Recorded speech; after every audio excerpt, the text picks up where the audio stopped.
नमस्कार, अभिजित भारतमधून मी रोशनी लोखंडे आणि आपण बघत आहात ARIPL प्रस्तुत न्यूज वाइब्स।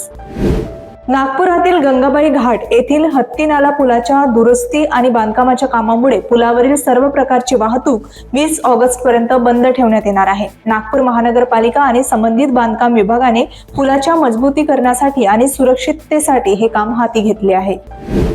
छत्रपती संभाजीनगर जिल्ह्यात मुख्यमंत्री माझी लाडकी बहीण योजनेतील 1,04,000 महिलांचे अर्ज अपात्र ठरले आहे। राज्य सरकारने एकूण 26 लाख संशयित लाभार्थ्यांची घराघरात तपासणी करण्याचे आदेश दिले असून या अपात्र लाभार्थ्यांना आता योजनेचा लाभ मिळणार नाही। बिहारमध्ये नुकत्याच झालेल्या विशेष सखोल पुनरावलोकनात मतदार यादीतून लाखो नावे वगळल्याच्या वादानंतर निवडणूक आयोगाने महत्त्वाचा निर्णय घेतला आहे। राज्यातील वगळलेल्या सुमारे 65 लाख मतदारांची नावे बूथनिहाय सार्वजनिक केली जाणार असल्याचे आयोगाकडून सांगण्यात आले आहे। यामुळे कोणताही नागरिक घरबसल्या आपले नाव मतदार यादीत आहे की नाही हे सहज तपासू शकणार आहे।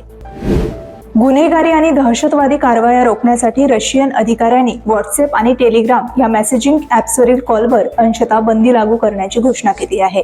या प्लॅटफॉर्मचा वापर फसवणूक, खंडणी आणि नागरिकांना दहशतवादमध्ये ओढण्यासाठी केला जातो।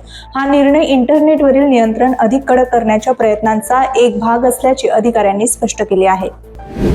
सिद्धार्थ मल्होत्रा आणि जान्हवी कपूर यांची प्रमुख भूमिका असलेला परम सुंदरी चित्रपटाचा ट्रेलर नुकताच प्रदर्शित झाला आहे। पहिल्यांदाच मोठ्या पडद्यावर ही जोडी एकत्र काम करणार आहे। दोन वेगवेगळ्या संस्कृतीची प्रेम कहाणी या चित्रपटात दाखवली आहे। या कथेत सिद्धार्थ नॉर्थचा परम तर जान्हवी साऊथच्या सुंदरीची भूमिका साकारत आहे। RCBच्या IPL विजयाच्या सेलिब्रेशन नंतर झालेल्या चेंगराचेंगरीच्या पार्श्वभूमीवर BCCI महिला विश्वचषकातील M चिन्नास्वामी स्टेडियमवरील सामने इतर शहरात हलवण्याचा विचार करत आहे। कर्नाटक क्रिकेट असोसिएशनने 10 ऑगस्ट पर्यंत पोलीस परवानगी न मिळवल्याने हा निर्णय होण्याची शक्यता असून अंतिम निर्णय याच आठवड्यात घेतला जाऊ शकतो। तर देशभरातील घडामोडींचा आढावा आपण घेतला। उद्या पुन्हा भेटूया नवीन अपडेट्ससह। तोपर्यंत बघत रहा अभिजित भारत। अभिजित भारत पहुंचे हर खबर तक।